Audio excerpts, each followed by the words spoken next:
Good afternoon, everyone. This is Robin from Adventure Guides. আজকে বাসা থেকে বের হয়েছি শহীদ মিনার যাবার উদ্দেশ্যে। সাডেনলি আজকে এসআরসি গ্রুপের কিছু মেম্বারের সাথে মাওয়া রাইডের প্ল্যান হয়ে গেল। তাই এখন শহীদ মিনারের দিকে যাচ্ছি সবার সাথে মিট আপ করার জন্য। আমি এখন পলাশী পর্যন্ত চলে এসেছি। আজকে আমাদের মিট আপ টাইম ছিল ১টায়, বাট অলরেডি ১:১৬ বেজে গেছে। মনে হচ্ছে আমি একটু লেট হয়ে গেলাম। যাই হোক, রাইড যখন আছে এক্সাইটমেন্টও আছে। চলেন তাহলে যাওয়া যাক।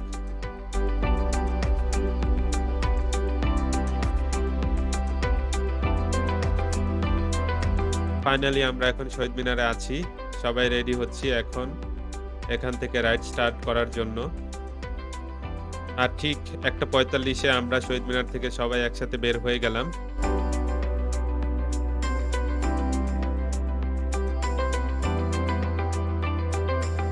এখন আমরা ঢাকা মেডিকেল কলেজ হয়ে বাংলাদেশ বার্ন ইউনিটের সামনে দিয়ে হানি ফ্লাইওভারের দিকে যাচ্ছি। অ্যান্ড ইয়েস, এখন আমরা ফ্লাইওভারে রাইড করছি। সিটি ট্রাফিক আস্তে আস্তে পিছনে ফেলে এগিয়ে যাচ্ছি মাওয়ার উদ্দেশ্যে। কিছুটা সামনে যাবার পর হাতের বামে আরেকটা ফ্লাইওভার পড়বে, সেটা দিয়ে আমাদেরকে উঠতে হবে, যেহেতু আমরা পোস্তগোলা ব্রিজ হয়ে মাওয়া যাচ্ছি আজকে। আমরা পোস্তগোলা এসে পড়েছি। সামনে একটা টোল আছে, সেটা দেওয়ার পর আমরা পোস্তগোলা ব্রিজ পার হব। আপাতত প্ল্যান আছে পোস্তগোলা ব্রিজ পার হয়ে ফুয়েল লুট করা, যেহেতু আমার বাইকে আপাতত ফুয়েল কম আছে। হয়তো মাওয়া যেতে পারবো, বাট রিটার্ন আসতে পারবো না। এখন আমরা আছি পোস্তগোলা ব্রিজের উপর। আমরা পোস্তগোলা ব্রিজ থেকে নেমে হাতের বামে গিয়েছি ফুয়েল পাম্পের সন্ধানে। দেখা যাক কোনো ফুয়েল পাম্প পাই কিনা। না, আমাদের লাক খারাপ ছিল আজকে, কোনো ফুয়েল পাম্পই আশেপাশে খোলা পাইনি। সো ফাইনালি এখন আমরা মাওয়া হাইওয়েতে উঠে পড়েছি। সামনে লম্বা রাস্তা আর দুই পাশে খোলা আকাশ, আর বাতাসটা একদম অন্যরকম একটা ফিল দিচ্ছে। শহরের ব্যস্ততাকে পেছনে ফেলে এই হাইওয়েতে রাইডের মজাটাই আলাদা।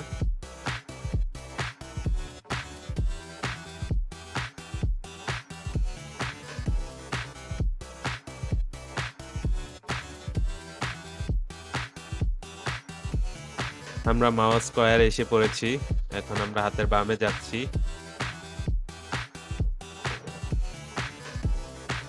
আবার শুরু হয়ে গেল আমাদের ফুয়েল সন্ধান করার চেষ্টা। দেখা যাক এখানে ফুয়েল পাওয়া যায় কিনা।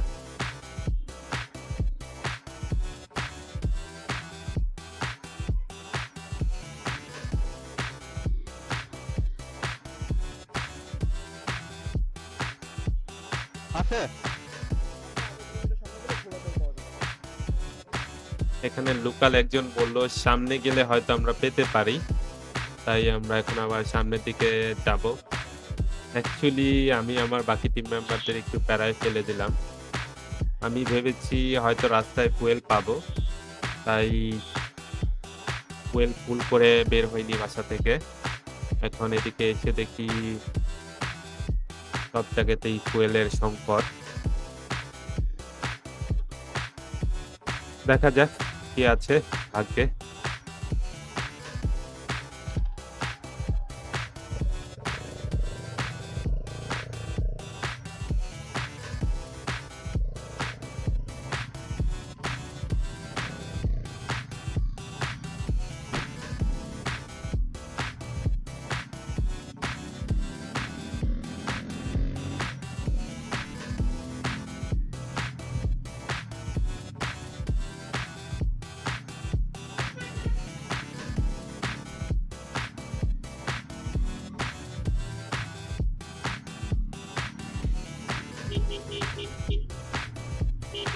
সামনে একটা ফুয়েল পাম্প দেখা যাচ্ছে, দেখি ভিতরে যে এটাতে ফুয়েল পাই কিনা।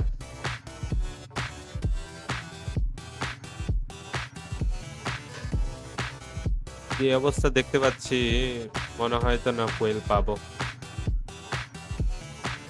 ফুয়েল ফুয়েল স্টেশনে তো এসেছি, বাট ফুয়েল স্টেশনে কাউকেই দেখছি না।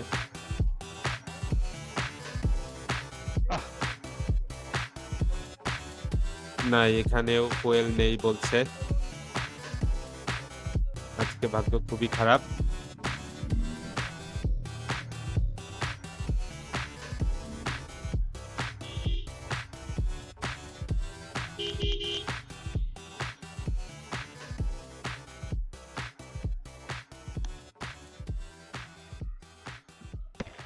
আছে না?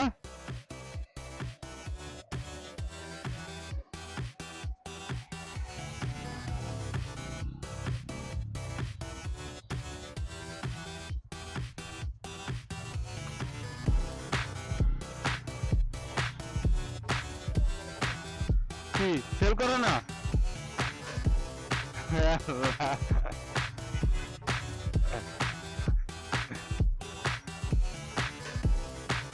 আশায় ডাললো পানি।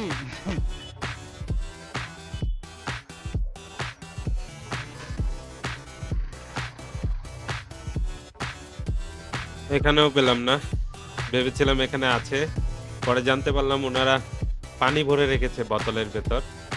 মানে কোথাও খোলা মানে কোথাও খোলা তেলও পেলাম না আজকে। ভাগ্যে যা অবস্থা দেখতেছি খুবই খারাপ।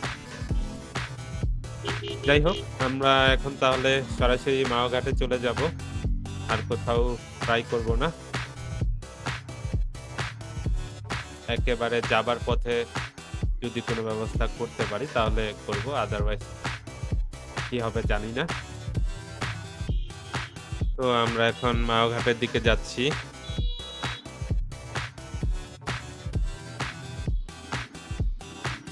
ওই যে সামনে দেখা যাচ্ছে প্রজেক্ট হিলসা।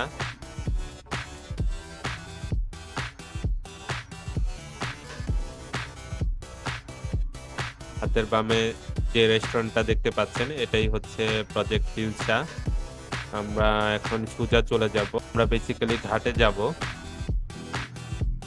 এখান থেকেই শুরু হয় মাওয়া ঘাটের ইলিশের রেস্টুরেন্টগুলো। এখানেই মানুষ ভিড় জমায় ইলিশ খেতে মাওয়া ঘাটে আসে। এখানের এই চাঁদা তোলার সিস্টেমটা এখনো বন্ধ হলো না। যদিও এখনো এখানে ঘাট নেই, তারপরেও ঘাটের ইজারা বলে ওনারা এই চাঁদাটা নিয়ে থাকে। আমরা ঘাটে নদীর পাড়ে চলে এসেছি। সামনে আমরা বাইকগুলো রেখে এখানে কিছুটা খাওয়া দাওয়া করব। তারপর নিচে উঁচে দেখা যাচ্ছে নদীর পাড়, সেখানে যে কিছুক্ষণ আড্ডা দেব। তারপরে আবার এখান থেকে বেরিয়ে পড়ব। আপাতত আমরা এখানে বাইকগুলো রেখে নিচে যাওয়ার প্ল্যান আছে।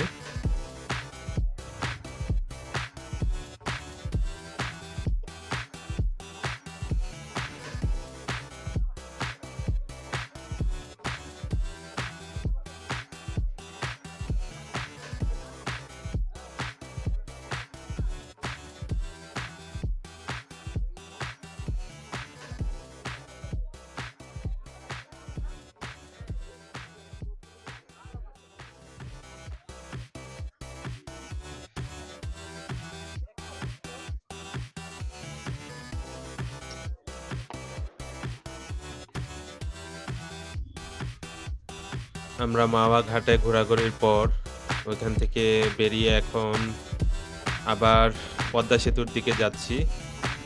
এখন প্ল্যান হচ্ছে আমরা পদ্মা সেতু পার হয়ে ওই পারে যাব এবং বিকালটা ওইখানে কাটাবো সন্ধ্যা পর্যন্ত।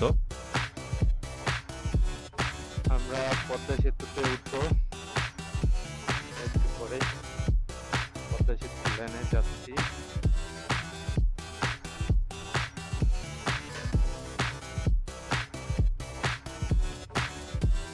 এটা হচ্ছে বাইকের লেন। অবশেষে ফুয়েল নিতে পেরেছি। খোলা ফুয়েল যেটা, এটা 4 লিটার নিয়েছি। আশা করছি বাসা পর্যন্ত রিটার্ন যেতে পারবো, প্রবলেম হবে না। আর এই আমার ফুয়েলের জন্য আজকে মানে অনেক কষ্ট করতে হয়েছে। আমরা এখন আছি পদ্মা সেতুর টোল প্লাজায়। এখানে টোল দেওয়ার পর আমরা পদ্মা সেতুতে উঠে পড়ব। আমি সবসময় আগে থাকতেই টুলটা রেডি করে রাখি। যাতে কাউন্টারে যেয়ে তাড়াহুড়ো না করতে হয়। আস্তে ধীরে যাতে টুলটা পরিশোধ করতে পারি। সেজন্য আগেই টুলটা বের করে আমার ফুয়েল ট্যাংকের ক্যাপের মাথায় রেখে দেই। এটা আমি সবসময়ই করি।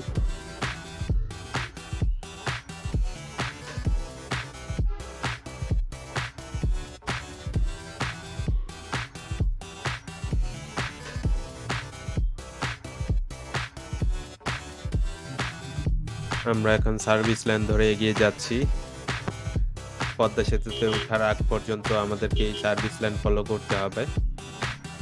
এটা পদ্মা সেতুর শুরু থেকেই এই নিয়ম চলছে এবং আগামীতেও চলবে হয়তো। বাইকারদের জন্য এই সুব্যবস্থা করে রেখেছে সরকার। তো আমরা এখন পদ্মা সেতুতে উঠে পড়ছি। এখান থেকেই পদ্মা সেতু স্টার্ট হয়েছে। তো আপনারা এই পদ্মা সেতুর ভিউটা একটু এনজয় করেন। তো লেটস এনজয় দ্য রাইড। আমাদের সবগুলা ভাই একসাথে পদ্মা সেতুতে উঠে গেছি আমরা।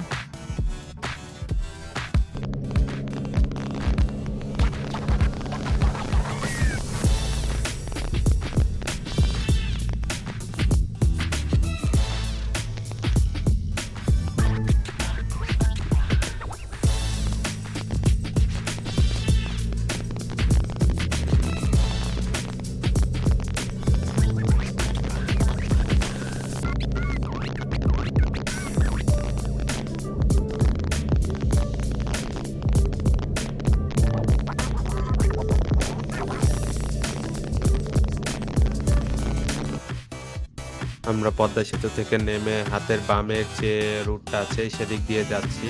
পদ্মা সেতুর অপোজিটে যে নদীর পাড়টা আছে সেখানে যাওয়ার প্ল্যান আছে আপাতত। আমরা এখন পদ্মা সেনানিবাসের এদিকে আছি। এদিক দিয়ে যে হাতের বামে যে রুটটা গিয়েছে এদিক দিয়ে আমরা এখন ঢুকবো। এটা হচ্ছে পদ্মা সেনানিবাস। পদ্মা সেতু এখান থেকে দেখা যাচ্ছে। ভুল রাস্তায় ঢুকে পড়েছিলাম আমরা। মাথা ব্যথা করছে। প্রচুর মাথা ব্যথা। Cantonment market. Cantonment market.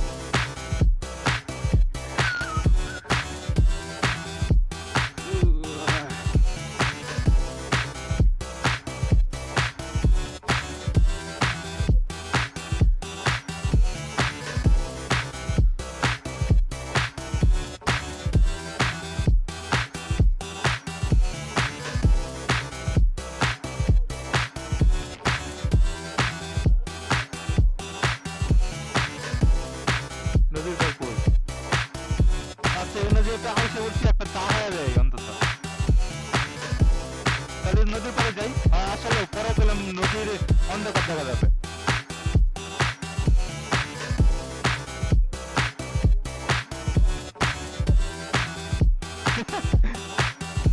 আমরা তো ওই নদী করেছিলাম ভুলে।